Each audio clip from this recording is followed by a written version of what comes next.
Ever freeze up when you want to start a conversation, unsure of what to say?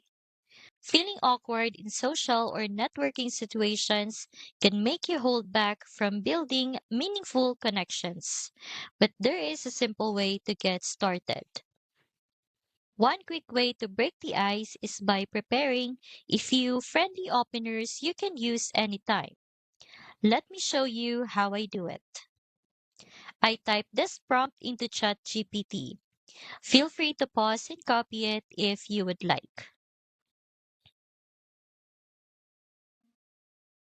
It quickly gives three friendly, ready to use conversation openers.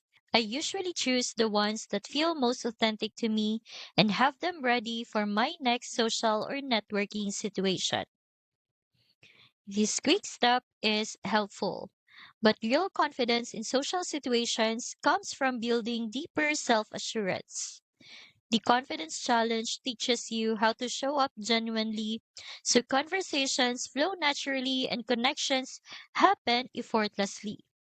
You will learn exercises and guidance to make confidence your default, not something you have to fake.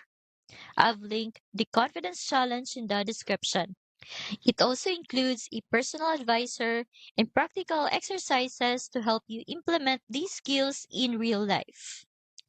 Starting the challenge is only $7, super beginner friendly, and equips you with the confidence to approach any conversation with ease. Hit the link in the description to jump into the confidence challenge now.